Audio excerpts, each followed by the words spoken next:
tem um deste? Sou louca pelo meu.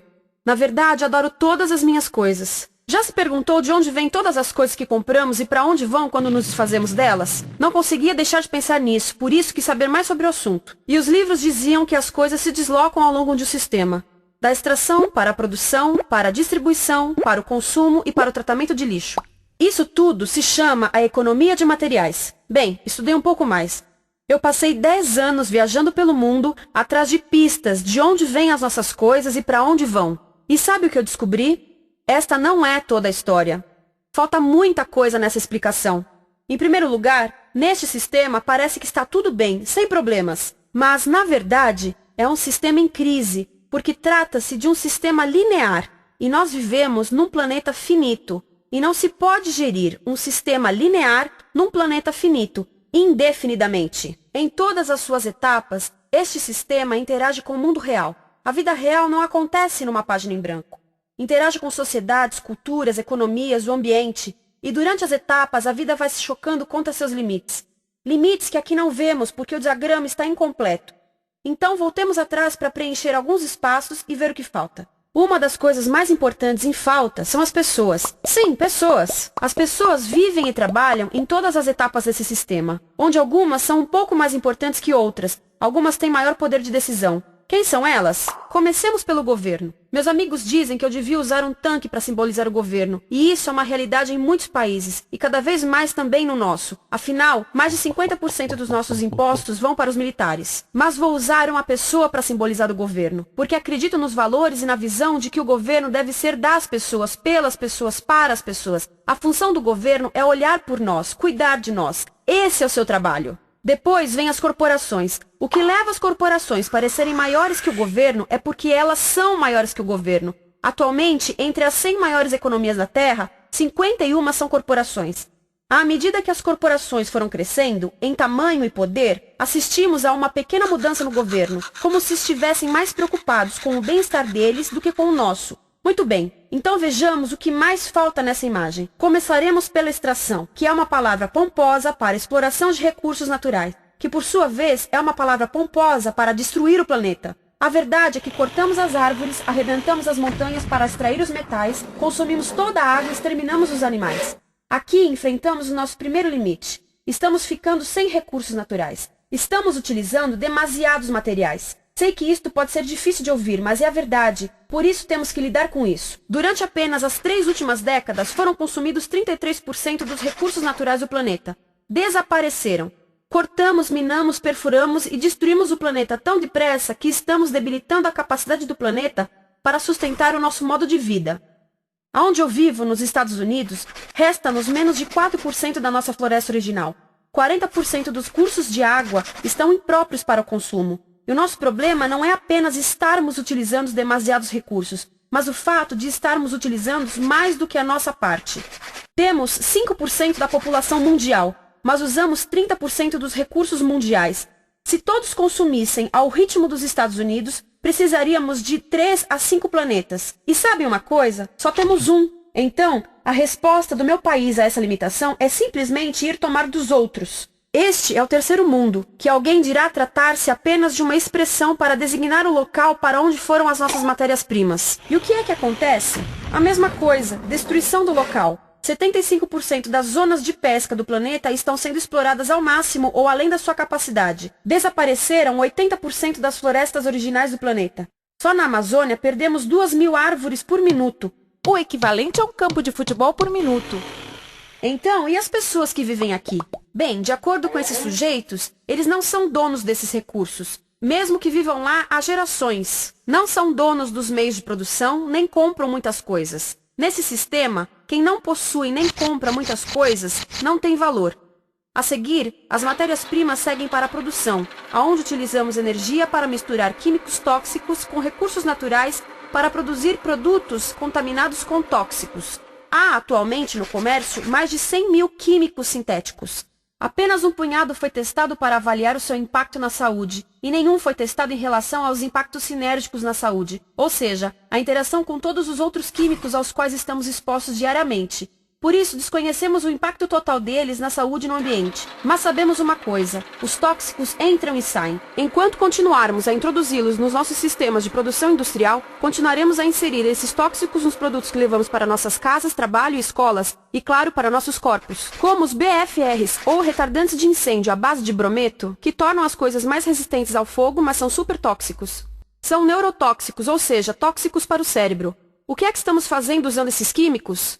Apesar disso, os usamos em nossos computadores, eletrodomésticos, sofás, colchões e até alguns travesseiros. Sim, pegamos nossos travesseiros, os revestimos com neurotoxinas, levamos para casa e dormimos por 8 horas com eles. Não sei, mas acho que num país com tanto potencial, poderíamos ter uma maneira melhor de evitar que as cabeças peguem fogo à noite. Sabia que essas toxinas vão se acumulando ao longo da cadeia alimentar e se concentram nos nossos corpos? Sabe qual é o alimento do topo da cadeia alimentar com o nível mais elevado de químicos tóxicos? O leite materno. Isto significa que os menores membros das nossas sociedades, os nossos bebês, recebem as maiores doses de químicos tóxicos das suas vidas a partir do leite das suas mães. Não acha que é uma incrível violação? A amamentação deveria ser o mais importante ato humano de nutrição. Deveria ser algo sagrado e seguro. A amamentação continua a ser o melhor e as mães devem amamentar, mas nós deveríamos proteger esse ato. Eles deviam protegê-lo. Eu pensava que zelavam pelos nossos interesses. As pessoas que mais sofrem com esses produtos químicos são os trabalhadores das fábricas. Muitos são mulheres em idade reprodutiva que trabalham com toxinas que afetam a gestação, carcinogênicos e muito mais. Agora eu pergunto: que tipo de mulher em idade reprodutiva trabalharia num emprego deste, exposta a estas toxinas, a não ser uma mulher sem outra alternativa?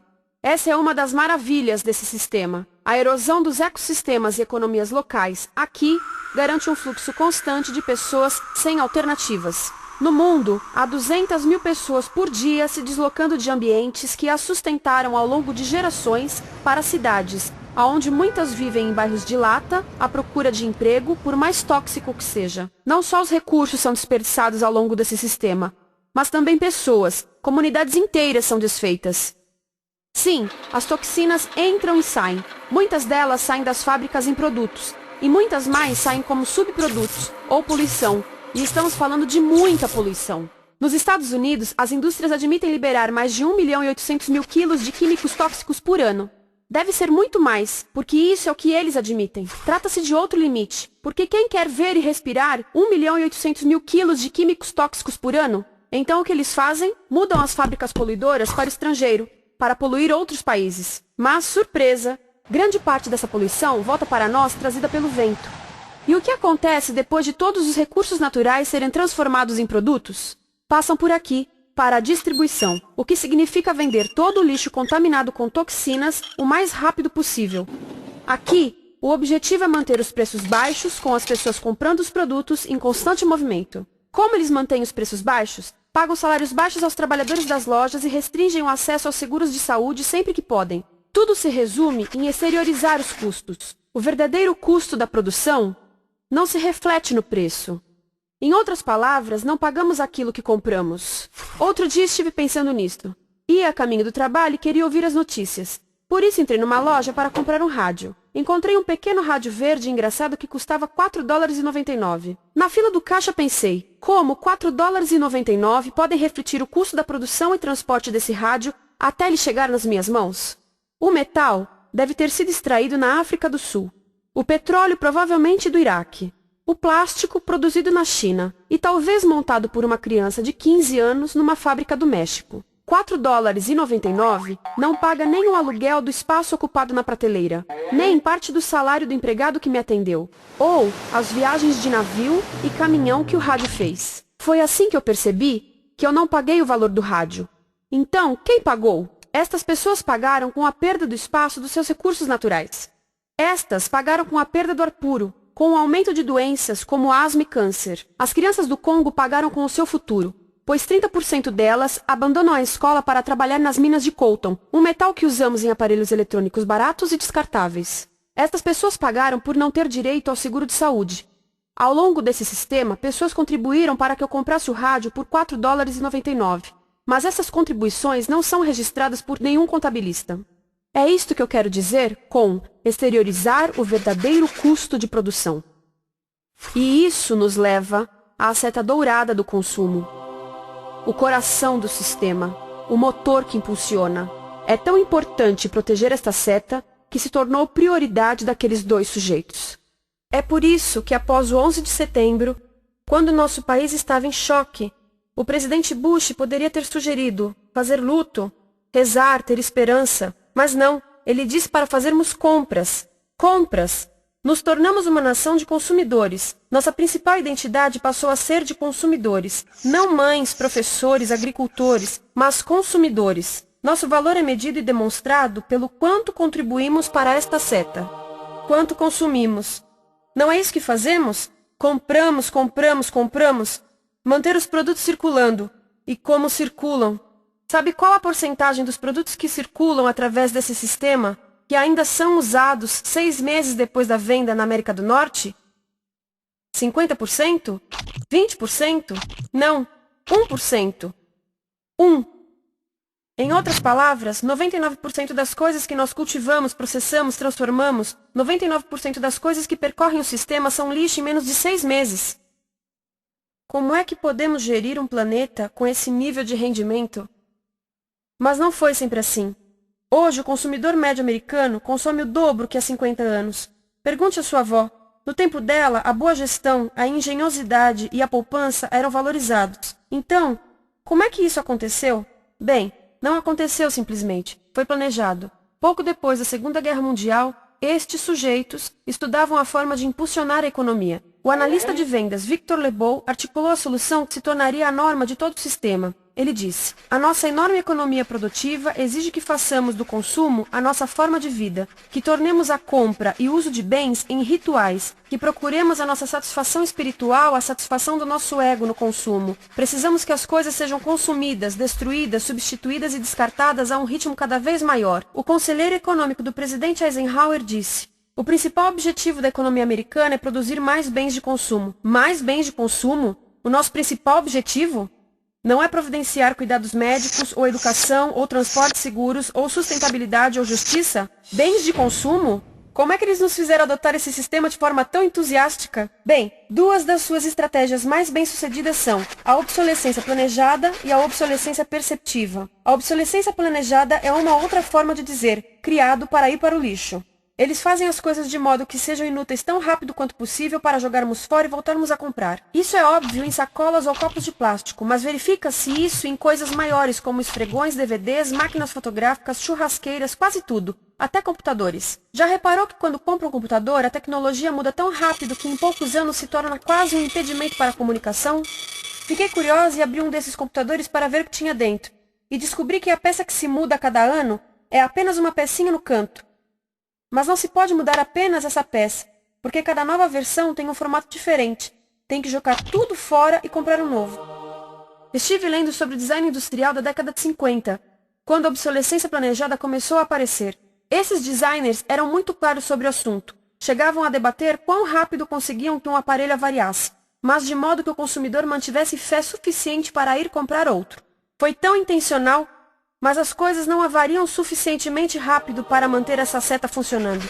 Por isso existe também a obsolescência perceptiva. A obsolescência perceptiva nos convence a jogar fora coisas que ainda são perfeitamente úteis. Como fazem isso? Mudam a aparência das coisas. Por isso, se comprou suas coisas há alguns anos, todos percebem que você não tem contribuído para essa seta. E como o nosso valor depende da nossa contribuição para essa seta, isso pode ser embaraçoso. Por exemplo, se eu tiver o mesmo monitor de computador gordo e branco na minha mesa por 5 anos e a minha colega tiver comprado um computador novo, ela vai ter um monitor plano brilhante que combina com o computador, com o celular e até com as canetas. Ela parece estar operando uma nave espacial e eu pareço que tenho uma máquina de lavar na mesa. A moda é outro bom exemplo. Já se perguntou por que os saltos dos sapatos das mulheres passam de largos para finos num ano e no próximo de finos para largos? Não é por haver um debate sobre qual deles é mais saudável. É porque usar saltos largos num ano de saltos finos mostra que você não contribuiu recentemente para a seta. Por isso não vale tanto quanto a pessoa com saltos finos ao seu lado, ou em um anúncio. É para comprarmos sapatos novos. A publicidade e a mídia em geral têm um papel importante nisto. Cada um de nós nos Estados Unidos é bombardeado com mais de 3.000 anúncios por dia. Vemos mais publicidade num ano do que as pessoas há 50 anos viam em toda a vida. Qual é o objetivo de um anúncio se não nos fazer infelizes com o que temos? Por isso, nos dizem 3.000 vezes por dia que o nosso cabelo está errado, nossa pele, nossa roupa, nossos móveis, nossos carros, nós estamos errados. Mas tudo se resolve se formos às compras. A mídia também ajuda a esconder tudo isto e isto. Por isso, a única parte da economia que vemos são as compras. A extração, produção e envio para o lixo acontecem fora do nosso campo de visão. Por isso, nos Estados Unidos, temos mais coisas do que tivemos antes, mas pesquisas mostram nossa felicidade declinando. Nossa felicidade teve seu pico na década de 50, a mesma época em que a febre consumista explodiu. Coincidência interessante. Acho que sei o porquê. Temos mais coisas, porém menos tempo para o que realmente nos faz felizes. Amigos, família, tempo livre. Estamos trabalhando mais do que nunca. Analistas dizem que não temos tão pouco tempo livre desde a sociedade feudal. E sabem quais são as duas atividades que mais fazemos no pouco tempo livre que temos? Ver televisão e fazer compras.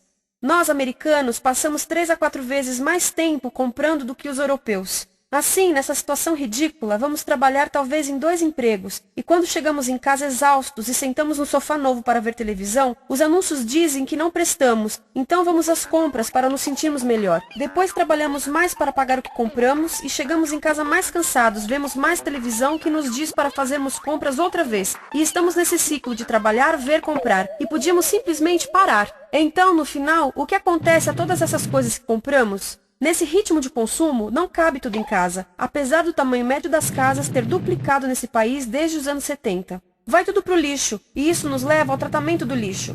Essa é a parte da economia de materiais que conhecemos melhor, porque nós temos de levar o lixo até a esquina. Cada americano produz 2 quilos de lixo por dia, o dobro do que fazíamos há 30 anos. Todo esse lixo ou é despejado num aterro, que é um grande buraco no chão, ou ainda pior, primeiro é incinerado e depois despejado no aterro. As duas formas poluem o ar, o solo, a água, sem esquecer que alteram o clima. A incineração é realmente ruim. Lembra daqueles tóxicos da fase da produção? Bem, queimar o lixo libera esses tóxicos no ar. Pior ainda, produz supertóxicos novos, como a dioxina. A dioxina é a substância mais tóxica feita pelo homem, e os incineradores são a principal fonte de dioxina. Isso significa que podemos parar a principal fonte da mais tóxica substância conhecida e feita pelo homem, simplesmente parando de queimar o lixo. E podemos parar hoje. Algumas empresas não querem criar aterros e incineradores aqui. Por isso, também exportam os resíduos. Então, e a reciclagem? A reciclagem ajuda? Sim, a reciclagem ajuda. Ela reduz o lixo nessa extremidade e depois reduz a pressão para minerar e colher mais nessa extremidade. Sim, todos devemos reciclar, mas reciclar não é o suficiente. Reciclar nunca será suficiente, por 2 razões. Primeiro, o lixo que vem das nossas casas é apenas a ponta do iceberg. Para cada saco de lixo que deixamos na esquina, 70 sacos de lixo são criados anteriormente, só para fazer o lixo desse saco que deixamos na esquina. Assim, mesmo que pudéssemos reciclar 100% do lixo das nossas casas, não se chegaria ao coração do problema. Além disso, grande parte do lixo não pode ser reciclado, ou porque contém demasiados tóxicos, ou porque é criado de início para não ser reciclável, como aquelas caixas de suco, que têm as camadas de metal, papel e plástico, todas coladas. Não dá para separar essas camadas para reciclá-las. Como se vê, é um sistema em crise. Por todo o percurso, estamos batendo em limites, do clima em mudança ao decréscimo da felicidade. Simplesmente não está funcionando. Mas a parte boa de um problema tão generalizado é haver tantos pontos de intervenção. Há pessoas trabalhando aqui salvando florestas, e aqui na produção limpa. Pessoas trabalhando em direitos do trabalho, em comércio justo, em consumo consciente, no bloqueio de aterros e incineradores. E muito importante, em recuperar o nosso governo, para que seja realmente pelas pessoas e para as pessoas. Todo esse trabalho é criticamente importante, mas as coisas vão realmente começar a se mover quando enxergarmos as ligações, quando enxergarmos o panorama geral. Quando as pessoas ao longo do sistema se unirem, poderemos reivindicar e transformar esse sistema linear em algo novo, um sistema que não desperdice recursos ou pessoas, porque aquilo de que precisamos nos livrar é da antiga mentalidade de usar e jogar fora. Há uma nova escola de pensamento nesse assunto, e é baseada em sustentabilidade e equidade, química verde, zero resíduos, produção em ciclo fechado, energia renovável, economias locais vivas, já está acontecendo. Há quem diga que é irrealista, idealista, que não pode acontecer. Mas eu digo que quem é irrealista são os que querem continuar pelo velho caminho. Isso é que é sonhar. Lembre-se que a velha forma não aconteceu por acaso. Não é como a gravidade que temos que conviver. As pessoas a criaram, e nós também somos pessoas. Por isso vamos criar algo novo.